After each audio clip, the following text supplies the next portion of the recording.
사랑하는 주양교회 성도 여러분, 안녕하세요. 이병철 목사입니다. 오늘도 믿음의 선한 싸움을 싸우며 나아가는 하루가 되길 바랍니다. 1월 12일 화요일 셀라이프는 하나님의 싸움에 참여하라란 제목으로 본문은 사사기 5장 13절에서 23절까지 말씀입니다. 하나님께서 일어나 대적을 치라고 명령하셨을 때에 그 명령에 순종하여 전투에 적극적으로 참여한 지파들이 있었는가 하면 외면한 지파들도 있었습니다. 사실 하나님은 자기 백성들이 싸울 때 가만히 계시는 분이 아니십니다. 싸움을 우리가 하는 것처럼 보이지만 승리는 하나님의 도우심에 의해서 비롯됩니다. 전쟁에 참여하면 주님의 승리를 맛보지만 외면한 사람들은 주님의 승리를 체험하지 못합니다. 본문을 통해 누가 전쟁에 참여했는지 외면했는지 그 결과는 어떠한지 살펴보겠습니다. 첫 번째는 전쟁에 참여한 지파들입니다. 13절에 보면 그때 남은 귀인과 백성들이 내려왔고 여호와께서 나를 위하여 용사를 치시려고 내려오셨도다 하고 했습니다.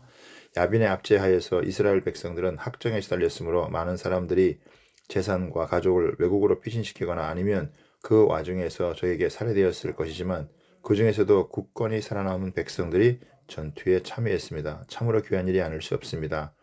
에브라임은 아말렉에 거주하던 자들이 참여했습니다. 베냐민은 숫자가 적어서 독자적이 아니라 다른 지파에 섞여서 전투에 임합니다. 마기는 므낫세를 의미하는데 우두머리의 역할을 감당합니다.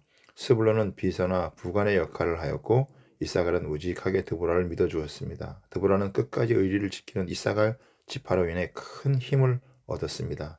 스불론은 죽음을 무릅쓰고 생명을 아끼지 않고 헌신했습니다.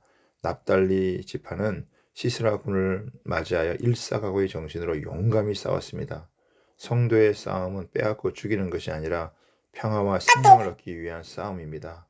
원수사탄과 싸우지 않고는 평안과 행복을 되찾을 수 없습니다. 두 번째는 전쟁에 참여하지 않은 지파들입니다. 전쟁의 상황에서 공동체 정신을 잃어버리고 자기 아니라 빠진 사람들이 있었습니다. 이 핑계 저 핑계를 대면서 주저앉은 지파들이 있었다는 것입니다.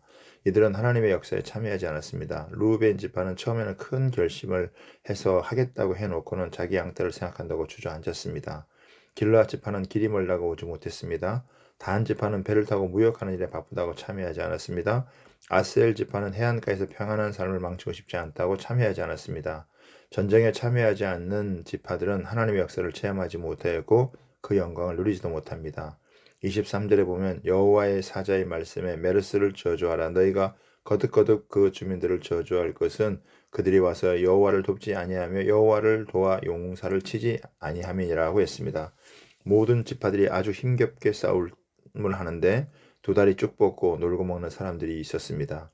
영적인 싸움을 포기하고 세상적인 사람들을 보면 더 힘이 듭니다. 고생하며 살기 싫다고 하는 사람들, 가난한 사람처럼 살 것이니 자신들은 건들지 말라고 하는 모습들이 있었습니다. 하나님 나라를 위해 애쓰거나 수고하지 않는 반질반질한 자기 속만 챙기는 사람들은 결국 하나님 나라의 유업을 얻지 못합니다. 메로스를 저주하라고 합니다. 메로스는 중요한 전쟁이 벌어지는 상황에서 도와주지 않고 구경꾼이었던 것입니다. 구경꾼에게 돌아갈 분깃은 없습니다. 세 번째는 초자연적인 역사를 펼치시는 하나님이십니다. 20절에 보면 별들이 하늘에서부터 싸우되 그들이 다니는 길에서 시스라와 싸우도다. 기손강은 그 무리를 표류시켰으니 이 기손강은 옛 강이라 내 영혼아 내 힘 있는 자를 밟았다고 했습니다. 별들이 하늘에서부터 싸우되는 우레와 벼락이 내리쳤다는 것입니다. 역사는 하늘에서부터 일어납니다. 천둥과 벼락이 시스라의 군대 위에 공격한 것입니다. 하나님은 자연을 다스리는 주이십니다. 하나님의 종들이 얼마나 많은지 모릅니다. 천둥과 벼락, 파리, 모기, 이, 개구리, 메뚜기, 여우동 다양합니다. 하나님은 교만한 자들을 마음껏 교만하게 한 후에 한순간 내리치십니다. 기성강이 범람했다는 것은 하나님의 때에 개입하셔서 구원의 역사를 펼치신다는 것입니다. 싸움을 우리가 하는 것처럼 보이지만 승리는 하나님의 도우심에서 비롯됩니다. 하나님의 능력과 인도하심이 아니면 사탄과 싸워서 이길 수 없습니다.